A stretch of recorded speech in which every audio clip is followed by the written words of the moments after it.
Hello, my friends, and welcome. It's time to answer some questions. And we got a lot of good ones here, so let me get started.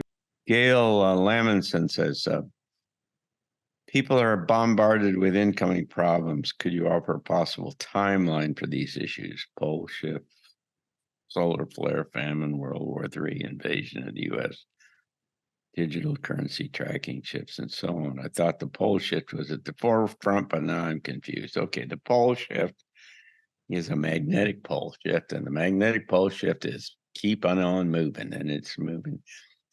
And the magnetic field of the planet is becoming increasingly irregular, and the effects of it are affecting life on the planet because we're all electrical and magnetic, and as the ambient kind of magnetosphere of the Earth changes, then we change and so you get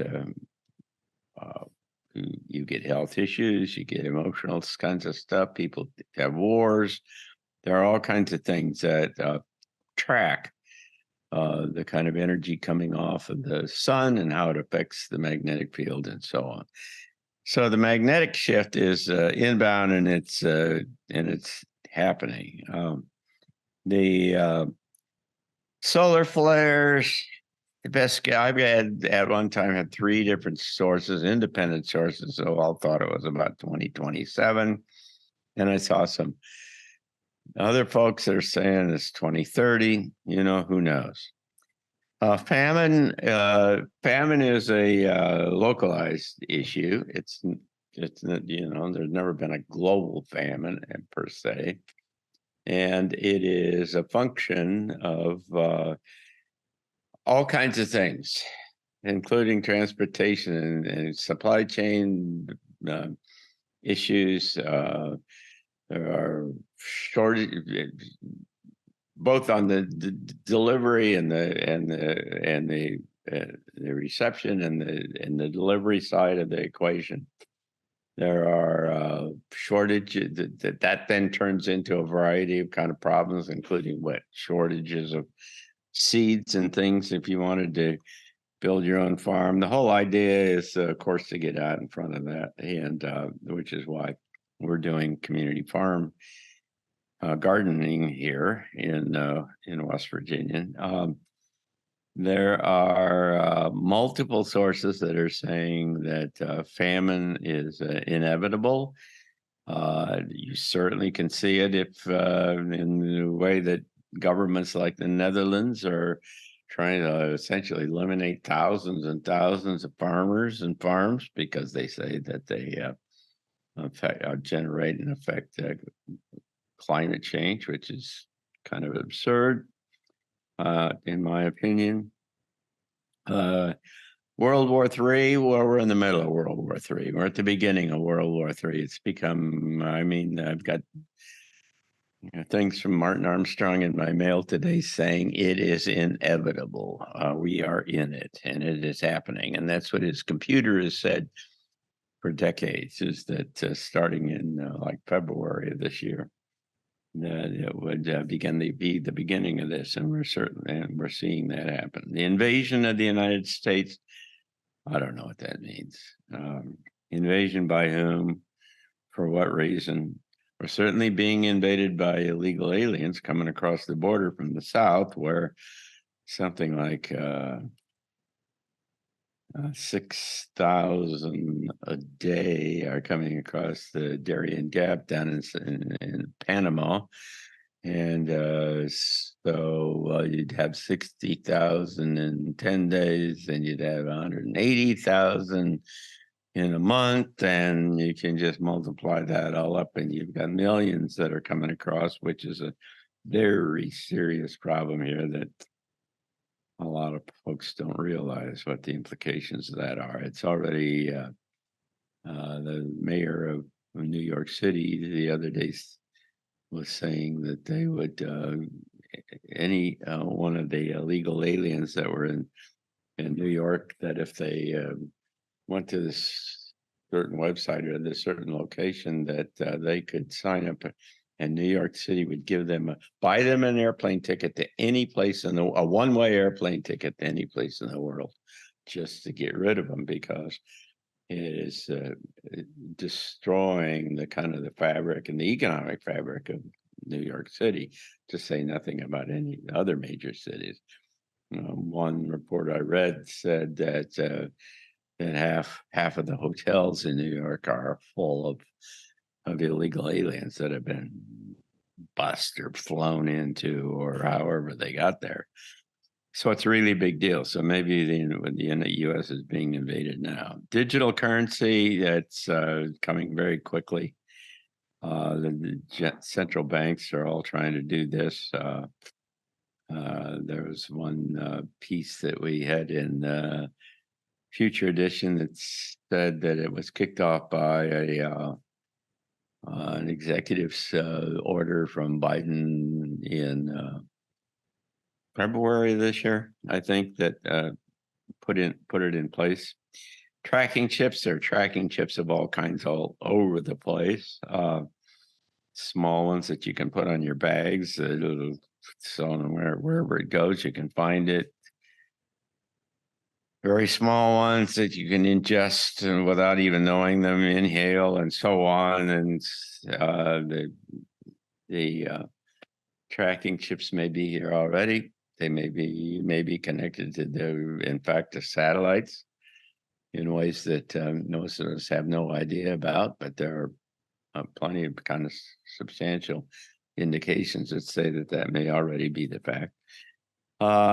So that's what I know, or I think I know.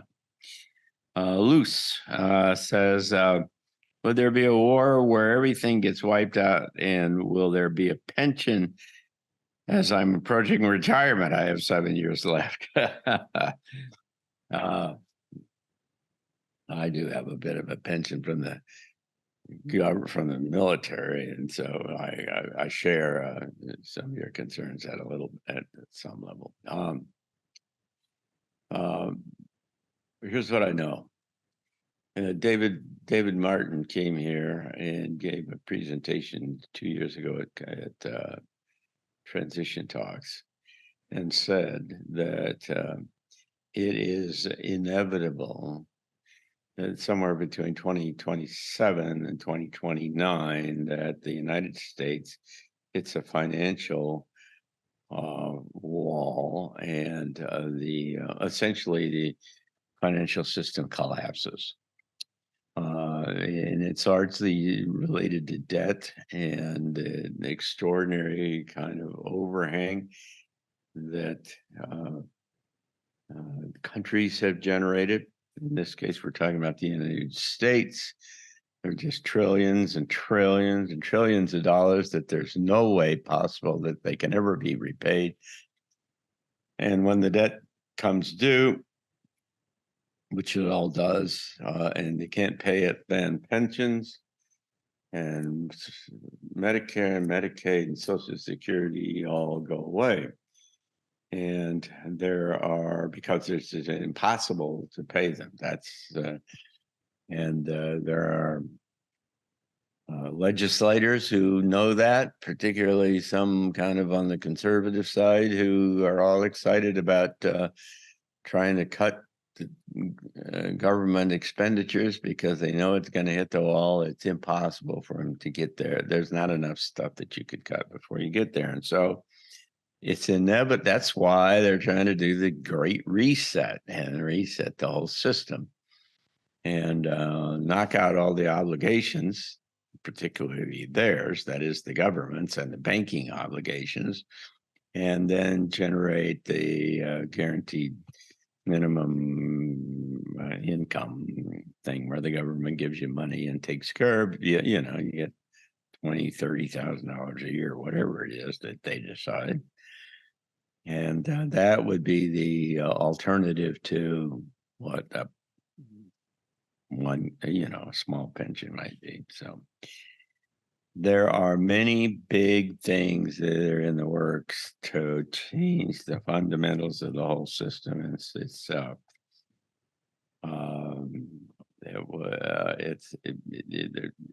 You don't have much to stand on in terms of presuming that 5 years from now, for instance, that the things that that we are used to and that we find common will be the same.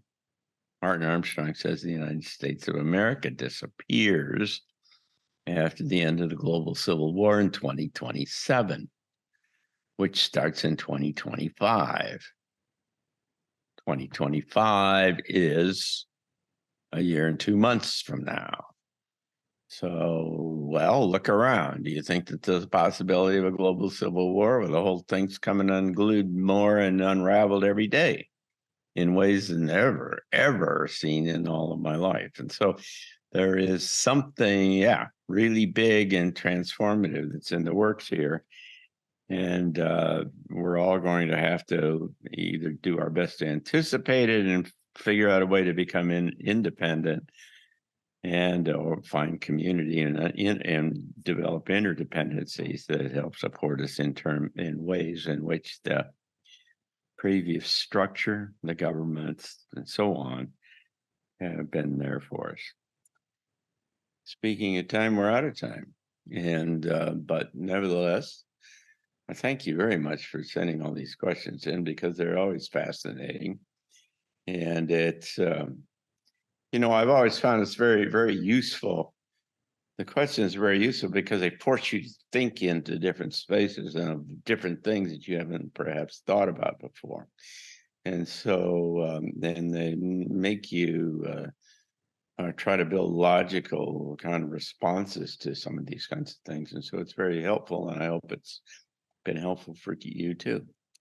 And if it has, then you got to play the algorithmic game, right?